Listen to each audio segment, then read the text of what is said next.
Hello, bachcho, let's read the question. Which statement is true about euro 3 norms? कि कौन सा statement यहाँ पे ट्रू है यूरो 3 नॉर्म्स के बारे में? फोर ऑप्शंस हैं. A is it stipulates to control sulphur at 350 ppm in diesel and 150 ppm in petrol. कि स्टिपुलेट करता है कि जो कंट्रोल करना चाहिए सल्फर को 350 ppm डीजल में और 150 ppm पेट्रोल में.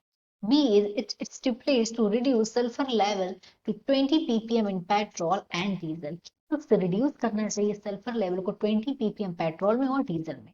सी में है it stipulates to reduce sulphur level to 200 ppm in diesel and petrol.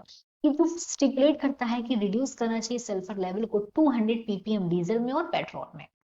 D is it stipulates to reduce sulfur level to 200 ppm in diesel and 100 ppm in petrol. ये stipulate करता है कि reduce करना चाहिए sulphur level को 200 ppm diesel में और 100 ppm petrol में. देखते हैं क्वेश्चन का की कंसेप्ट. की concept of this question is, इस क्वेश्चन का की कंसेप्ट है यूरो 3 नॉर्म. Euro 3 norms. तो बेसिकली हम पहले देखते हैं कि जो यूरो नॉर्म है इनका बेसिक पर्पस क्या है. तो यूरो नॉर्म को स्टैब्लिश किया गया कंट्रोल करने के लिए air pollution. They establish to control air pollution. ये वायु प्रदूषण को कंट्रोल करने के लिए इनको स्टैब्लिश किया गया. तो अगर यूरो नॉर्म 3 में देखें कि यूरो नॉर्म 3 में क्या क्या किया गया, तो अकॉर्डिंग टू यूरो नॉर्म 3 यहाँ पे ये स्टिपुलेट करता है कि जो सल्फर, यहाँ पे सल्फर को बताया गया कितना सल्फर कितना प्रेजेंट होना चाहिए. सल्फर, तो यहाँ पे इसने बताया कि जो सल्फर है वो 350 ppm होना चाहिए. What is ppm? This parts पर मिलियन, ये यूनिट है.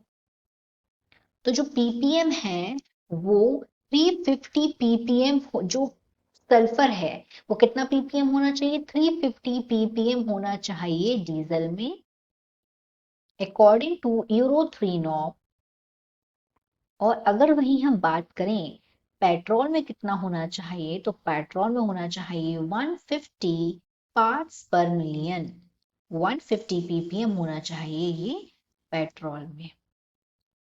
प्लस इसने ये भी बताया, और भी चीजें यहाँ पे क्लियर थी इसके अलावा, कि जो एरोमेटिक हाइड्रोकार्बन है ये कंटेन कर रहा है. Aromatic hydrocarbon are to be contain at 42% of concerned fuel. तो according to road map goal क्या था कि रिड्यूस करना है सल्फर को 50 ppm पेट्रोल में और डीजल में इसको ब्रिंग डाउन कितना करना है? 35%. तो अगर हम इस तरीके से राइट आंसर देखेंगे तो यहाँ पे बेसिकली क्या पूछा गया? सल्फर कंटेंट, जो सल्फर कितना कंट्रोल करना है डीजल में और पेट्रोल में. तो यहाँ पे डीजल में करना है 350 ppm, तो वहीं पेट्रोल में करना है 150 ppm. तो इस तरीके से राइट आंसर हमारा हो जाएगा. बाकी के इसके आंसर्स नहीं होंगे क्योंकि यहाँ पे जो डेटा देके रखा है वो रॉन्ग है.